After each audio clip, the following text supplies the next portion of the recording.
କଥାରେ ଅଛି ଦଇବ ଦଉଡ଼ି ମଣିଷ ଗାଇ ଯେଣିକି ଟାଣଇ ସେଣିକି ଯାଇ। ଏଇ କଥାଟା ଯିଏ ବି କହିଛନ୍ତି ମୋତେ ଲାଗୁଛି ଠିକ୍ ହିଁ କହିଛନ୍ତି। କାହିଁକି ନା ଆମେ ମଣିଷମାନେ ନିମିତ୍ତ ମାତ୍ର। ଆମ ସହିତ କେତେବେଳେ କେଉଁ ଘଟଣା ଘଟିବ ସେଇ ଭଗବାନଙ୍କୁ ହିଁ ଜଣା।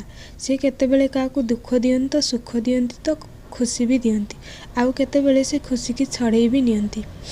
ଆମେ ତ ନିମିତ୍ତ ମାତ୍ରକେ। ଏଇ କଥା କହିବାର ତାତ୍ପର୍ଯ୍ୟ ଏହା କି ଯେ କାଲି କେତେ ସୁନ୍ଦର ଦିନଟେ ଆମର ବିତିଗଲା, କେତେ ହସ ଖୁସିରେ ଆମେ ଦିନ ବିତେଇକି ଆସିଲୁ ଯେଉଁ ଜାଗାରେ, ଆଜି ସେଇ ଜାଗା ପୁରା ପାଉଁଶ।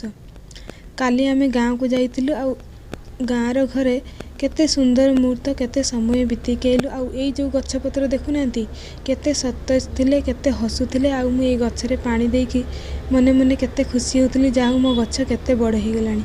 କିନ୍ତୁ ଗାଁରୁ ଆସିକି ଘରେ ପହଞ୍ଚିକି ପାଦ ଦଉ ଦଉ ଏମିତି ଗୋଟେ ଦୁଃଖ ଘଟଣା ଶୁଣିବି ମୁଁ କେବେ ସ୍ୱପ୍ନରେ ବି ଭାବିନଥିଲି। ଗାଁରେ ଥିବା ଆମର 2ଟା ଚାଳ ଘର ଆମେ ପଳେଇ ଆସିବା ପରେ ନିଆଁ ଲାଗିଗଲା। ଆଉ ଘରେ ଆସିକି ଆମେ ପହଞ୍ଚୁ ପହଞ୍ଚୁ ଖବର ପାଇଲୁ। ସେତେବେଳକୁ ସନ୍ଧ୍ୟା ହେଇଯାଇଥିଲା। ମୁଁ ତ ଆଉ ଯାଇପାରିନଥିଲି, ଲାଡୁଲ ବାବା ଯାଇଥିଲେ। ସେଥିପାଇଁ ରାତି ସାରା ମୋତେ ନିଦ ନାହିଁ, ଆଉ ମନଟା ବି ଭଲ ନାହିଁ। ଆଜି ସକାଳୁ ପଳେଇ ଆସିଲି ଟିକେ ଗାଁକୁ ଦେଖିବା ପାଇଁ କେମିତି କ'ଣ ହେଇଛି।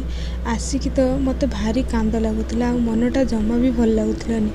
କେତେ କଷ୍ଟ ଆଉ କେତେ ମେହନତରେ ବନେଇଥିବା ଘର, ବର୍ଷ ବର୍ଷ ଧରିକି ପରିଶ୍ରମ କରିକି ସଞ୍ଚୟ କରିଥିବା କିଛି ଧନ ଦର୍ପ, ତା ସହିତ ଘରର ଯେତେ ସାରା ଜିନିଷ କେଇ ମୁହୂର୍ତ୍ତ ଭିତରେ ଜଳିକି ପାଉଁଶ ହେଇଯିବ ଆମେ କେବେ ସ୍ୱପ୍ନରେ ବି ଭାବିନଥିଲି।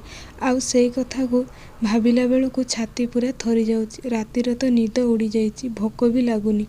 ଆଉ ମନକୁ ସାନ୍ତ୍ୱନା ଦେଇକି କହିବାକୁ ପଡ଼ୁଛି ଆମେ କ'ଣ କରିପାରିବା, ସବୁ ତ ସେଇ ଦଇବଙ୍କ ଇଚ୍ଛା।